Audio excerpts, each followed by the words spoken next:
Hello and welcome to Transfer News Live. I'm joined today by Chris Pajak from theredmentvto to talk all things Liverpool and Liverpool upcoming transfers, which have got to be exciting. Chris, it's a pleasure to have you on the show, mate. How are you doing? I'm great, Johnny. Thank you so much for having me. I can't wait to talk about Liverpool Football Club again. The Premier League champions, Johnny. The Premier League champions, mate. Liverpool Football Club. I'm never going to tire of saying that. Yeah. The 20 times Premier League champions, the most successful side in English football. The Premier League champions, Liverpool Football Club. Yes, let's talk about them. Yeah. I take it back. It's not a pleasure to have you on this.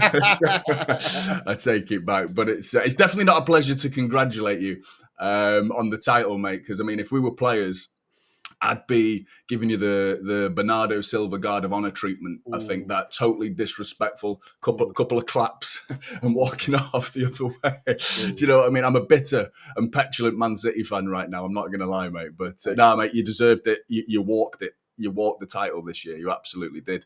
But what do you think about the overall quality of the league this year? I know, take your Liverpool hat off. I think you deserved it first and foremost. That's key to be stated there. But what do you think about the overall quality to the season this season, and how the season sort of petered out a little bit, and there was only really top five discussions towards the end of the season? There wasn't much of a race at the end of the season. No, there wasn't, and you know, I suppose, you know, lots of people talking about how Liverpool ended the season, Johnny, but ultimately, like, if you're running a marathon and you know, a kilometre ahead by the end of it, you're not going to need to sprint, are you, bud? And Liverpool certainly didn't need to. They just waltzed themselves over the line.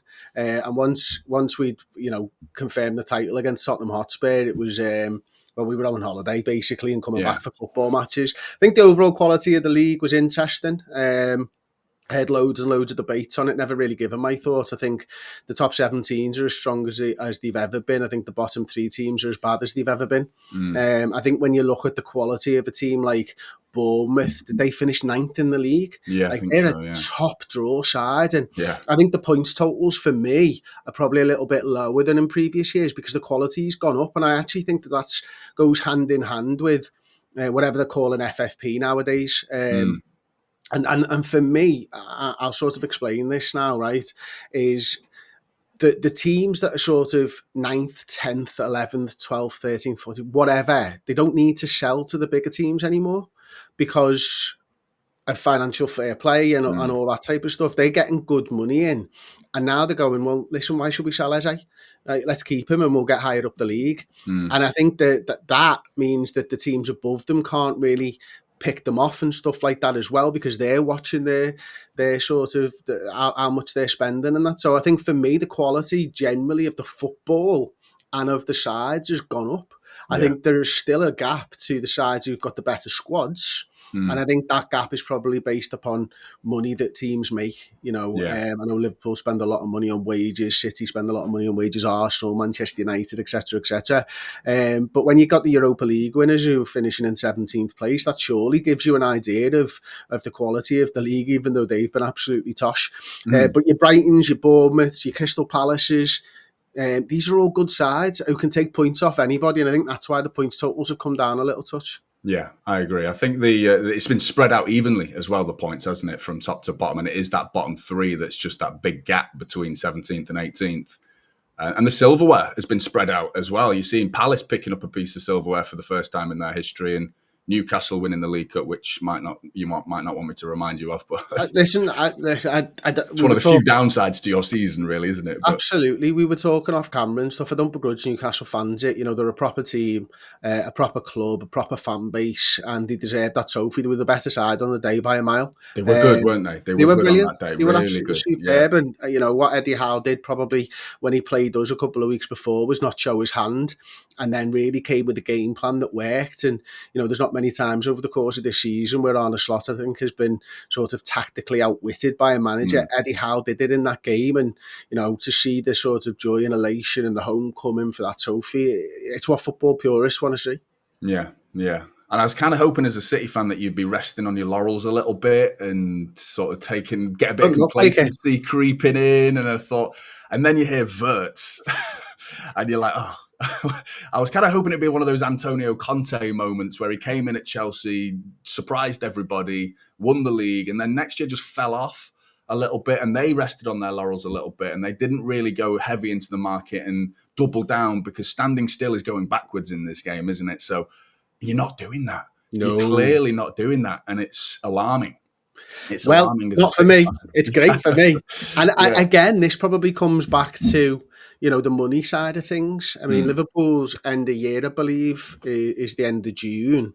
So actually, we signed only Chiesa in the summer. Obviously, we got the Marmadashvili thing sorted and that as well.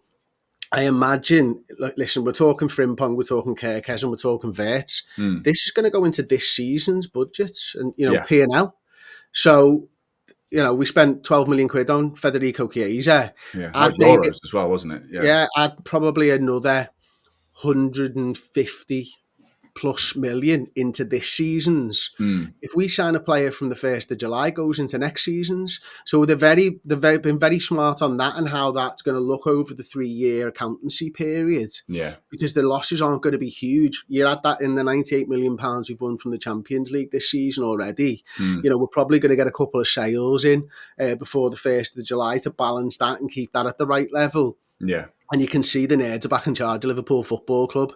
And the nerds, just like everybody else, like the manager, want Liverpool to do well consistently. And I think we're past that sort of on the climb stuff. And I think Arne Slot said that we've got to change this, plucky underdogs sort of narrative. And we need to be what City have been for the last 3 or 4 years and go, no, we deserve to be here and we're going to act like we're going to be here. And this is the summer where Arne Slot's got the credit in the bank. And now that the Michael Edwards of this world, the Richard Hughes of this world, the Will Spearmans at Liverpool Football Club are looking at it and going, how do we keep us here? And what do we need to do to spend?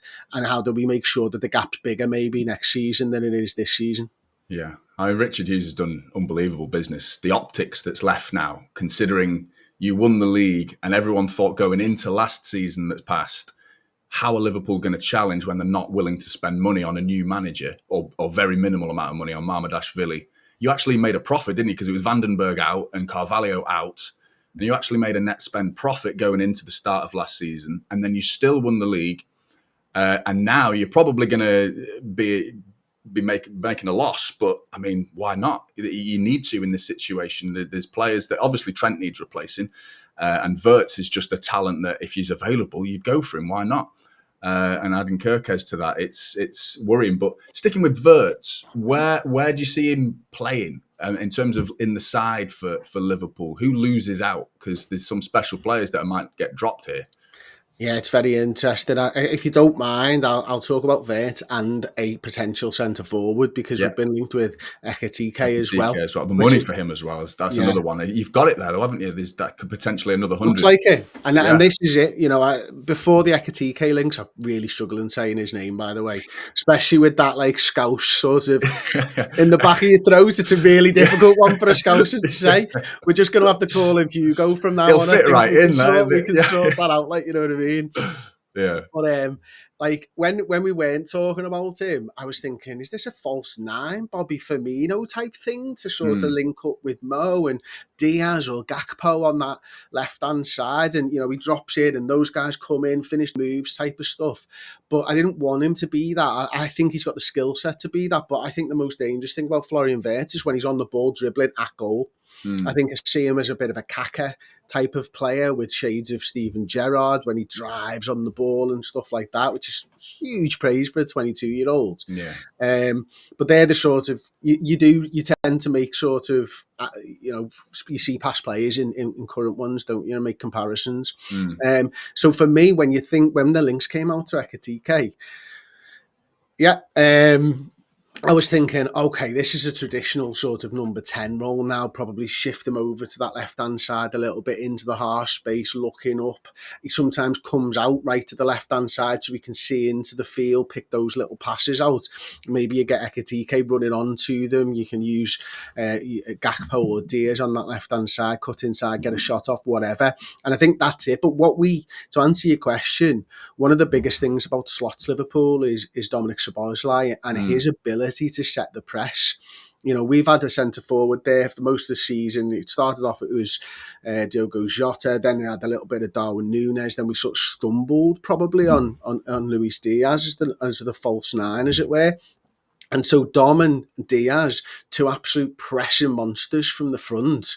And you're thinking to yourself, well, Florian Wirtz can press, but he's not really that. Ekitike can do that. But Dom was so important for us. But we saw second to last game of the season against Brighton, Szoboszlai dropped into sort of a base midfield role as part of a two, and he just started pinging passes around. And I was thinking, oh, this is interesting because, we're losing Trent Alexander-Arnold, and the biggest thing that Trent's ever given to us is this ability to break from one side of the pitch to the other in one pass. Those sort of transition, progressive passes type things. And I just wonder whether Dom dropping deeper is going to allow us to replace some of Trent's passing from deeper, while then giving us an extra body in midfield in Florian Wirtz who can break the lines and maybe play with a centre forward and stuff. So it's a long-winded answer, but it feels like from the outside looking in, I can sort of make sense with it all. Whereas when we weren't linked to a centre forward, I was a bit like 100 million on a player that doesn't really fit into the side seems a bit nuts, but now because we're linked with a centre forward, it all makes sense. So would it be McAllister or Gravenberch that you'd push out then for the sake of dropping Szoboszlai a bit deeper? That's not easy. I think the physicality of Szoboszlai would probably negate the loss of Gravenberch a little bit, but he receives the ball from the back line with such composure. He's so safe on the ball, isn't it? You can fire it into him and it sticks, doesn't it? So I think that would be a loss if you'd lost him. But McAllister's got an eye for goal. He comes forward, chips in with assists and goals, and he's got that balance of almost a bit of an 8/6, isn't he? He's got that hybrid role, hasn't he? So absolutely, he's got 6 goals and 7 assists for us this season, McAllister, and he's not just a World Cup winner; he's a scorer of world-class goals. You see the one against Tottenham when we won the league, that left-footed strike from outside the penalty area, goals against Fulham, etc.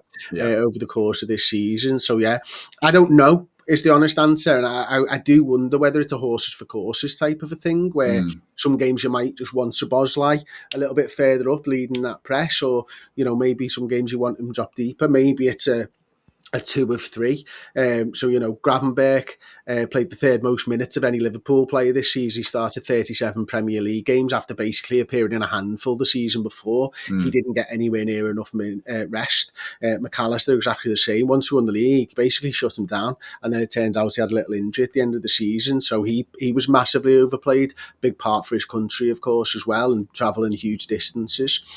So I think those two could lose 5 to 10 games a season. And I think the other thing is, I think we saw in the Champions League when we played PSG that we didn't have enough pace in our side. I think PSG reminded me of Liverpool in 17-18 when we'd hit teams on the counter-attack, and that front three was flying everywhere and all that type of stuff. And I think that's the biggest game this season for Liverpool, that loss against Paris Saint-Germain. In fact, it was the win against Paris Saint-Germain at home, away from home, sorry. And I think Slot's looked at that and gone, if we want to compete for all big ears, we need to add some serious firepower and pace, crucially, back into this side. And I think, they always say you learn from your losses, don't you? And I think that was the one this season. And that's probably why you're looking at Ekitike and you look at Florian Wirtz and you're looking at your midfield, and can you rest players a little bit more so you can attack the Champions League and maybe attack the Premier League? Because we saw in our fight with you, didn't we, Johnny, that although our teams both had incredible consistency, to be able to do that and compete every season in the Champions League and fight for 100 points or 98 points, 97 points, you just need a bit of a bigger squad. You always pay the bill the next season. You guys didn't, which is a credit to Guardiola and his coaching and everything else. But whenever we got close, it felt like the next season we paid the bill. And they were Jurgen Klopp's words. That's what he said as well. So that's what we want to avoid this season. Yeah, no, I think you've got a creativity coming through the middle now as well. And I think a lot of Liverpool's creativity has come from out wide in recent years with Trent and Salah and Diaz on the other side. You've got that out-and-out creative spark through the middle now. Because I wouldn't say Szoboszlai's not creative. He certainly can create. He's a bit more of a powerhouse type midfielder, isn't he? Rather than the silky smooth, fast feet of Wirtz, who can split a defence open with a window that big to find a gap for a pass. Wirtz can do that. And now it's just added another attack point, a focal point for Liverpool's dangerous creativity that they already had. And it's worrying. But before we go on to the fullbacks that you're signing, What's your thoughts on Trent and the departure? Because I've heard so many mixed opinions on how it feels as a Liverpool fan to see him go. And did the tears change anything? Because I feel like anyone who cries, it can change anything very quickly, can't it? Like people's opinions quickly shift. He showed that he cared on that very last day, didn't he? And I think a lot of Liverpool fans were wanting to see some sort of emotion or something to say, I miss you and I appreciate everything that I've done here and the football club. So it's a tough one, isn't it? Not for me, to be honest, mate. I think, you know, I'm too old in the tooth to be bothered about all that type of stuff. You know, Robbie Fowler was the one that killed me off, man, when he went to Leeds. I was in university in Leeds at the time, and I remember getting off that train. And the Leeds club shop was there, and it had a Fowler 11 shirt, and I was just in absolute bits, like, you know what I mean, coming back from Christmas holidays. And, you know, I've seen Torres move to Chelsea, and, you know, Luis Suarez leave the football club. I've seen players leave, man, and the one thing that carries on, and the one thing that will carry on is Liverpool Football Club, and the fans are always going to be there, aren't they? And I think that's the thing that hurts. You know, I've seen great managers leave. I've seen ownerships leave Liverpool Football Club, but the one thing that's not supposed to leave is fans. Fans are for life, aren't they? Trent said he was a fan. Yeah. And he's left the football club. So for me, you know, I didn't boo him. I couldn't boo him. I can't boo a player in a red shirt. That's just not who I am. I didn't know that I wasn't going to boo him until the moment. I'd not thought about it. There was no idea of what. I just couldn't boo him when he was in a red shirt. But I didn't applaud him either. And then on the last day of the season, I gave him a little clap to say thank you for everything that you've done. And I'm really looking forward to playing Real Madrid next season and booing him.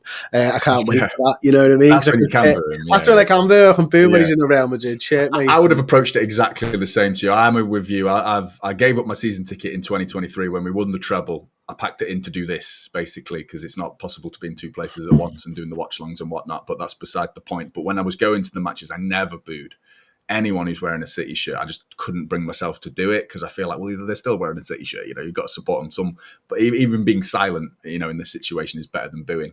I would have been exactly the same as you, Chris, 100%. But it's exciting to see what's now coming in, though, because I think, like for like, if you look at it from a very simplistic point of view, that you're losing one attacking fullback and bringing in another attacking fullback. I'm not sure it's as simple as that, though, with Frimpong and Trent, because albeit they are both attacking, they're very different in styles. And one's more about athleticism, speed, like rapid on the overlap type player in Frimpong.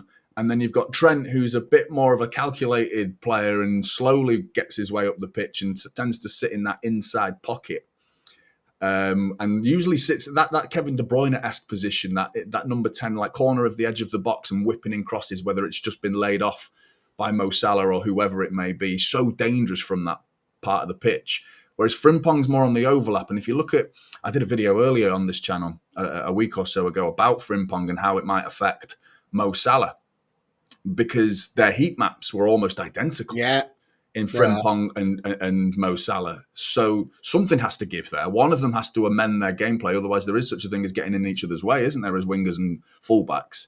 So where do you see Frimpong, and how does Liverpool's approach going down that right side, which is a devastating right side, by the way. Frightening speed and quality going down then, and goals as well. But something has to give a little bit. There has to be a tweak in there, doesn't there? Yeah, there does, and it's a systematic sort of tweak, isn't it? You know, who rolls over to cover that space? Because, you know, we've seen teams targeted teams target Trent Alexander-Arnold, and more importantly, the space behind Trent Alexander-Arnold for the entirety of his Liverpool career.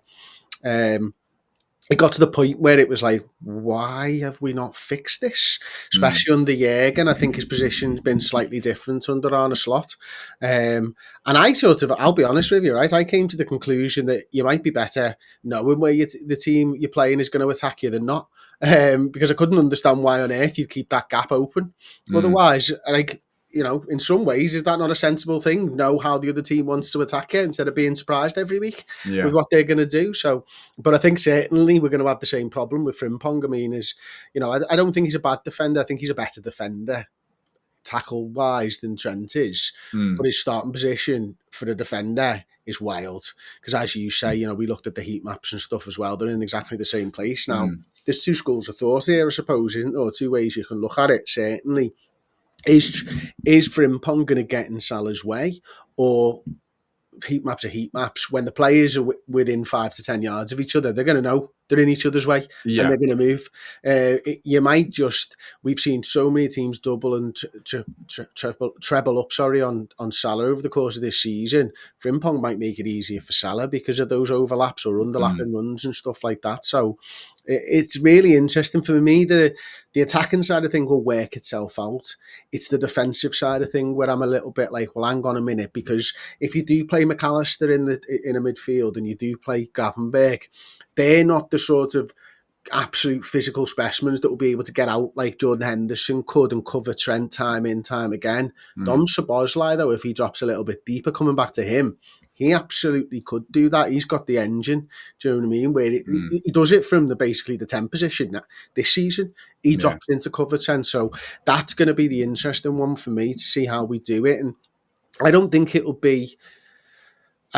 it's like a perfect replacement, if I'm being honest. Like, when the news first broke, I was a bit like, okay, clearly an unbelievable footballer, but tactically it wasn't plug and play for me, and it was a little bit like, this feels like an opportunistic signing by Liverpool. I mean, £29.5 million for a player of his quality is ridiculous. Why is no one else in for him? That's exactly what questions me. That baffled me. Is that homegrown as well? Obviously, trained at you guys, wasn't he? Yeah. Growing up and stuff. So he's homegrown. He's obviously been to Celtic and stuff like that as well. So I think this is opportunistic. I think we've got Conor Bradley there, who we know can get up and down that right hand side as well. We've got Mo Salah leaving for the African Cup of Nations during December this season. Maybe Frimpong can fill in for a month a little bit higher up the pitch.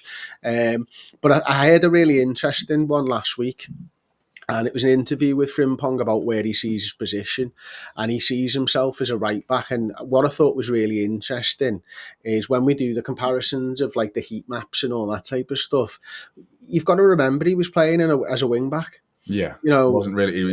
He wasn't playing right back, so obviously he's allowed in Xabi's team to play that role a little bit further forwards. Yeah. And I think the interesting thing that came out of that interview with him and why it was so interesting that he said he was a right back is, I think he was an understanding that not many teams play wing back. So you can either go and play wing back for the 15th place side in the Premier League, which I'm not sure you'd want to do in Manchester United. You can go and play for Xabi Alonso again if he decides to stick with the wing backs, which I'm sure he might. Or you can stay at Leverkusen or find a team that Antonio Conte is managing. Other than that, you probably need to change your position to be able to get yourself a move to a top club, and clearly Frimpong's decided that he wants to do that. And you don't see Slot changing the system at all, going to a wing-back system at all to accommodate? No, I don't. Not got a track record of it at Feyenoord either, really, has he? So no, yeah, and I think we just don't have the centre-halves to be able to do that either. You know, we've got 3 centre-halves essentially who can stay fit, and that's Kwanzaa Kanate and Virgil van Dijk. Obviously, we were interested in Dean Huijsen, I believe, but he's obviously gone. I mean, we would write the season off if you signed Dean Huijsen as well, and then all of the rest of the other, it's done. It's done. The season's finished if you sign Dean Huijsen as well. But let's just call it Wirtz, Frimpong and Kerkez for now. Maybe Ekitike. And a striker. Ekitike as well. This is the thing though, right? Heartbreaking. I want Julian Alvarez as my choice for centre forward. He's a goal machine. From a City fan point of view, this is not spoken about enough. The goals that we left, we didn't replace him. We waited until January to get Marmouche, and we lost 30 G&A last season. Wow. And we didn't replace it, you know. And then we had the same with Rodri, who got injured, and that was G&A as well. That was 20 plus G&A. You're talking 50 goals and assists that have just not been in the side this season for City. So I think anywhere he goes as well, Alvarez picks up trophies as well. He's a trophy magnet. He joined City first year treble, then goes and wins the World Cup, you know, and he is a big player, and I think he'd be, I could see him at Liverpool I really could. Yeah, he'd fit into like the type of player that Liverpool fans love for a start. You know, a real gnarly, high pressing monster of a footballer. Yeah. Who, when you think about the Wirtz signing, I think about Alvarez as the perfect centre forward to play ahead of Florian Wirtz because he can do the pressing of two men up there. And I'm looking at that going, if we could somehow do that, now the likelihood of us getting him out of Atletico Madrid after a season is so low. But if I was Liverpool and I was swinging me dick around and smashing it on the table, Julian Alvarez is in this scenario, you know where I'm going, exactly what I would be doing. Yeah. Yeah, no, and I mean, I don't think you've got. Let's quickly go back to Frimpong as well, because I wanted to ask you what you thought about Conor Bradley, because you mentioned him there quickly. I thought he was ready-made to come in and be that guy, and I didn't think you would be so concerned about right back to the point of signing, albeit the money's quite low. The caliber of player in Frimpong suggests he is now the number one right back, and Conor Bradley's remaining as the number two choice, albeit since the Trent news, Conor Bradley came in, and every time I've seen him from an outsider looking in, I'm thinking, that's a player, man. He's a good player. You know, you're not disappointed that this might hinder his growth a little bit, or will it be a case of what you just said before about Szoboszlai and Wirtz, and just having these options is better than not having these options, you know? So yeah, I think it's a little bit of everything that you've said there, actually, mate. And I think the other thing is, you know, as a Liverpool fan, we obviously know, that he has injury problems, Conor Bradley, and he picks them up quite regularly at the moment. And I think he's still of that age now where he's, his early 20s and stuff, where you don't know whether they're growing problems, which we've had. You know, Curtis Jones had growing problems. Steven Gerrard had loads of growing problems over the course of his sort of formative years. You know, Trent Alexander-Arnold's body shape changed when he went through that 18 to 21-year-old period, and he lost a lot of pace and stuff. And I just wonder whether Liverpool are a little unsure about, how robust his body is going to be for us next season, because I think you're right. As a player, he is top draw. He's a better defender than Trent Alexander-Arnold, and he gets forwards in the way that Trent used to back in 17, 18, 19, etc. He's got a real engine on him, and he's a really great footballer in potential. But I just wonder whether Liverpool are thinking, I'm not sure he can do a 38-game season and not miss games, because even last season, I think he had 3 injuries that kept him out at different points during the season. I think with Wirtz and Frimpong as well, is you're not just signing quality players and promising players that's just in that bracket of potential. You're signing genuinely experienced players, because a lot of the accusations when you sign from the Bundesliga is, can you do it in the Premier League, which often gets proven wrong. And yes, quite often they can. Haaland did that, and numerous others have done that. But they didn't just do it a little bit in the Bundesliga. They won the league in Bundesliga. So they actually have title running and experience even at that age, and you're bringing in that quality as well is it's not easy to process. Yeah, it's exciting. It's exciting for us. It's probably the opposite for everybody else. I think, Florian Wirtz is Bundesliga player of the season, isn't he? And he didn't even play in the title winning side, which is unusual, I suppose. Yeah. Especially when you've got Kane banging in goals for fun and everybody else in that Bayern Munich side. So to see him be Bundesliga player of the season and such an integral part for the Germany national team from such a young age as well. I mean, I honestly believe that he is the best player on the market at the moment. Wirtz. Yeah, I think you're right. I begrudgingly have to admit that. Yeah, even though we've seemingly been rejected, whether it's City pulling out or City been rejected, it could be a little bit of a PR campaign from City to save face a little bit and walk away with their heads held high from a situation where Wirtz has said, I just prefer going to Liverpool, mate. And we have to accept that as City fans and take it on the chin. But onto the other side, I do what you describe plug and play for Frimpong and Trent. Kerkez is a little bit more plug and play, isn't he, from a Robertson point of view? Because he is that marauding left back, and Robertson was like that.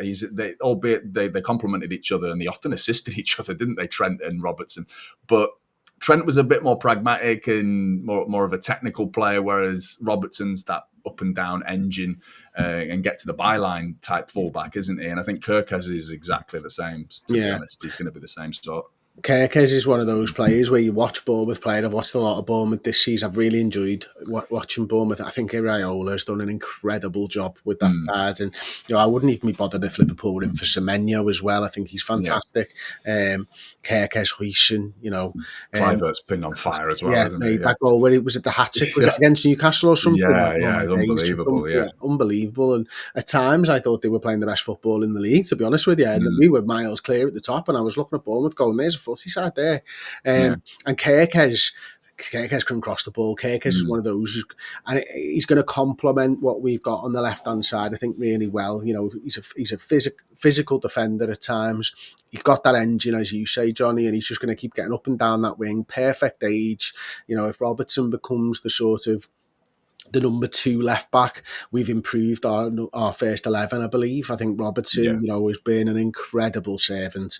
No one thought he'd achieve what he has achieved in the game, and he's done it. And he's, I think he should have been probably a vice captain by now at Liverpool Football Club. I'd even be happy with him as the captain, to be honest. Even, I just love him that much. And but I think now we're seeing that he has gone through the ringer for the last 5-6 years, played, so many games of football, done so much running, that we are starting to see that I think he can probably do 20 or 30 games at his level. But any more than that, and I think the level's just dropping ever so slightly now. And so Kerkez, I wouldn't be surprised if Kerkez didn't start some of the big games. Yeah. I think you can trust Robertson in big games. I'm not sure he can do 2 games a week anymore. Yeah, you got that experience in the dressing room as well with Robertson, haven't you? That experienced head in the changing room at halftime. You're 1-0 down. He's the sort of player that you want in the dressing room with you, Robertson. He speaks, doesn't he? Him and Van Dijk and those types of players that, albeit they're getting demoted, for want of a better word, in terms of their ranking in the squad, but they're still going to be there and have that physical presence, and it's valuable, and it goes under the radar from the outside looking in. But Robertson is the sort of player that you want around the dressing room, around the training ground as well. But is there any other areas you think Liverpool would need to strengthen? I mean, bit rich to want more for considering what you're getting, but is there any other areas that you think, or is there a weak spot in Liverpool's side that you think could do a little bit of work in the transfer market? Yeah, listen, look, Mamardashvili's obviously coming in. I think Liverpool are going to sell Queeveen Kelleher. I think he's been fantastic when Alisson's gone missing. Mamardashvili's a little bit of an unknown quantity, so it'd be interesting to see how that goalkeeping department sort of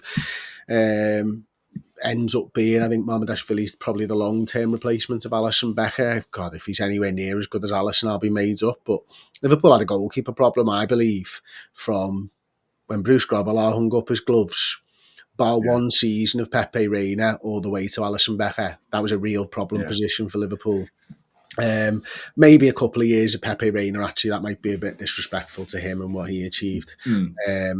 But generally speaking, it was a problem position. So I'm fearful of what the future holds in that regard, because it does feel like Alisson's probably 1 or 2 years away from leaving us now. I think the biggest thing that I'm quite surprised Liverpool haven't done, and I don't know whether this is a genuine need, is that Zubamendi type of conductor in the middle of the park. I think for what Slot wants to do, it seems like we're putting into massive pacey fullbacks, so we're going to go on all out attack and a number 10 and stuff. It feels like we're missing that conductor. But maybe he's decided that he doesn't need it now after seeing Gravenberch and McAllister and Szoboszlai this season. But after going in so hard for somebody like that, I'm quite surprised the plans changed in 12 months, I suppose. So, yeah, probably that. And then maybe it depends on sales, really. I mean, Harvey Elliott's probably, I guess, likely to go. We're probably going to get in the region of 50 million quid for him. I'd keep Endo around as a bit of a backup player. I love him. I think Joe Gomez is probably, it's his time to probably leave now. He's been at the club. He's our longest serving player. Actually, he's been there since 2015 when we signed him from Charlton for 3.5 million quid. It's probably time for him to go. So there could be some roles in the squad that might need filling up. But we'll have to see as the time progresses, I suppose. Yeah. And predictions then. A bit early. I know we've not even, transfer window's not even open yet, and I'm asking for next season's predictions, but considering the fact that the news seems so concrete around the 3 players in particular that Liverpool are getting, what are you thinking in terms of what can you win next year? Not just the Premier League. Can you see Liverpool winning more than just the one piece of silverware? Or of course I can. I'm a Liverpool fan. I thought we could win the Premier League. I thought we could win the Premier League every season. And watch Man United win 13 of them, and then you winning and all that type of stuff. But no, listen. I think Liverpool are going to challenge for the title next season.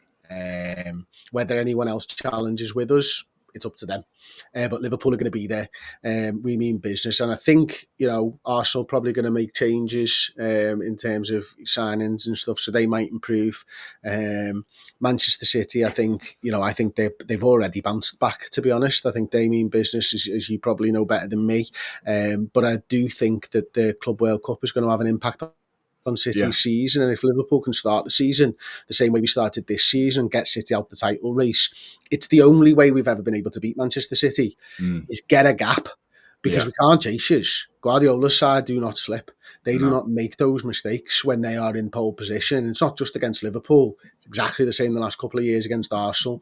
So if we can take advantage early season blues maybe for Manchester City, I think it'll just drop off again. It's the gap. If it's attainable, if it's 6 points, 7 points, 8 points, maybe even 9 points with 10, 12 games to go, that's well within our reach of clawing that back, and the pressure's on. It's when the gap becomes 12, 15 points and it's barely entered into February yet, like it did this year, that's when it's done for me. And the one thing we need right now as a squad is a rest. We need a rest, and we're not getting one. We've got to go straight into the Club World Cup. And albeit players are going to be coming in, and there's going to be a little bit of a rebuild and a refreshment there of the squad, which I think is very much needed, there's still going to be some tired legs. Pep needs a rest. He's had a really tough season this year, and I think psychologically tough season on and off the pitch with the stuff that's gone on with Pep. And I mean, I think there's a dire need of a rest. But I do think it's going to be closer next year. I think we could be looking at potentially a 3-horse race. I wouldn't write Chelsea off just yet, because I think they're so aggressive in the market as well. If they are able to sign 1 or 2 gems and complement the likes of Cole Palmer, then I think next year is going to be unreal for a Premier League title race.